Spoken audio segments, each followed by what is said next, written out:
Mohammad's town crier, what a story sight.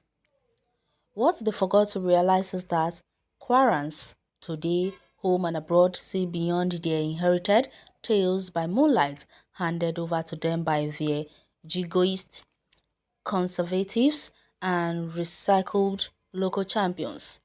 For the record, late AGF Abdulrasak San, father of Governor AA, remains the tallest figure, the role model, and a leading founding father not only in making a Nigerian, Northern Nigeria, Kwara State, and indeed Ilorin Emirates. Resilience, persistence, and consistency are the secrets of success. So, having lost some elections in the past and maintaining its principle focus to deliver good governance in Kwara is the secret to the success of the Abdulrasak family in Kwara politics. Lie and his lackeys like Sunday Oyebi, who claims to be from Moro, display his crass ignorance of history. Have they heard about the persistence of President Abraham Lincoln of the USA? Even closer home, the serial loss of election of Chief Awolowo didn't deny him his greatness as a statesman of outstanding repute.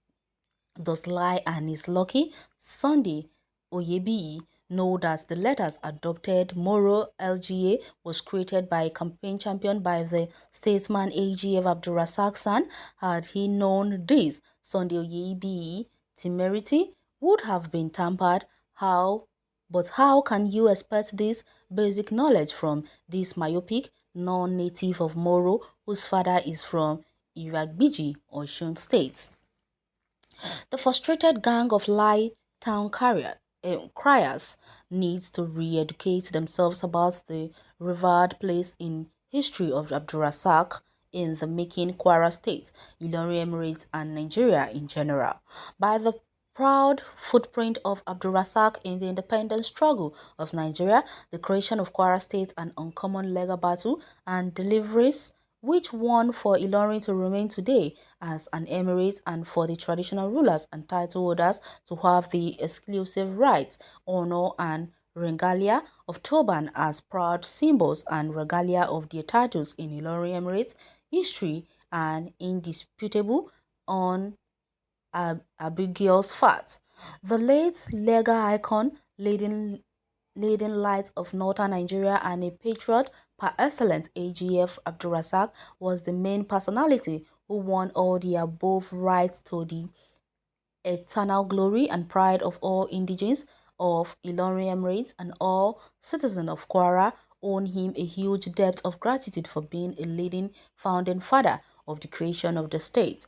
Until the emergence of the jackals of the dark era, an era Kwarans had put into the dustbin of history with the 2019 Otege Revolution. Late AGF Abdulrasak and his team of patriots were the revered role models of the state. The Ilorin Emirate, indeed Northern Nigeria, is their political evolution and leadership.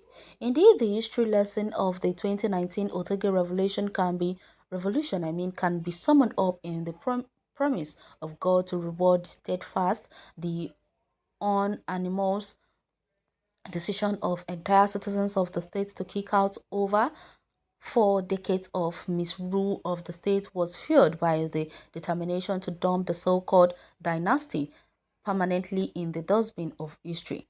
Lighttown criers need to be reminded, therefore, that even their paymasters is on record to have testified to Governor Abdulrahman Abdulrasak exemplary and consistent sponsorship of the opposition, which earned the governor the deserved victory of the 2019 gubernatorial ticket and election. Rather than learning from history, the disgruntled associates of Lai Mohammed in their show of shame at a news conference in Ilorin attacked His Excellency Governor Abdulrahman Abdulrasak for exposing the greed of the minister and his outright conversion of campaign funds during the 2019 general election in Kwara. While we understand the agony members of the group are going through since the minister was exposed by an exemplary governor in his first ever interview published in Tuesday newspaper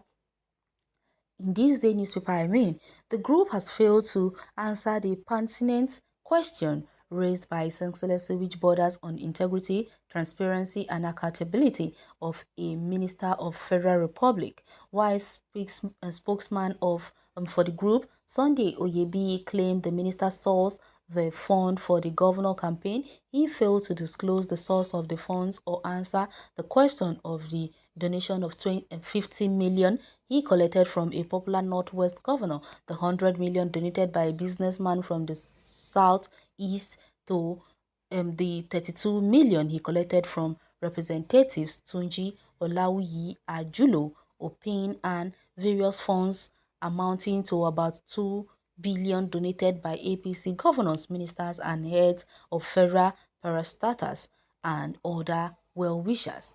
The money collected from Ajulo Opin was during the rerun election for the House of Representatives following the demise of the Honorable Funke Adedoyin during the campaign for the rerun. After collecting 32 million from Ajulo Opin, Lai Mohammed called a top government official in Abuja and lied that there was no money to campaign for Ajulo Okmi. The official called His Excellency, who was then the governorship candidate, to give Lai 50 million and promised to refund the money.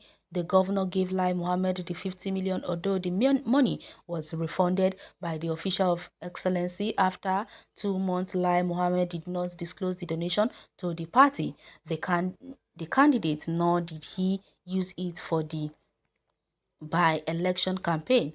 Lai Mohammed, being a lawyer, cannot deny the fact that by law failed to disclose financial contribution to parties which the funds were raised for or donated to amount to criminal conversion.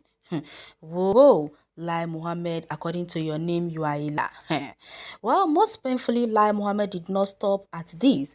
He personally boycotted the governor's campaign programs and activities and instigated members of the State APC Executive Committee to do the same, with the exception of one of them who disobeyed the party directive to join him on his campaign. Oh, yes. Lai Mohammed, liar.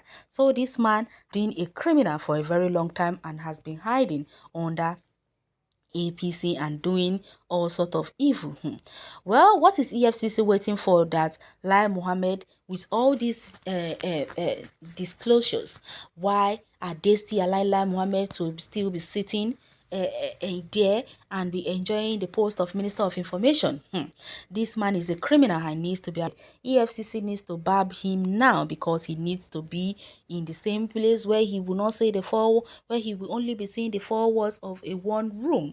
That is what he deserves. Criminals, all of them are all criminals in Agbada.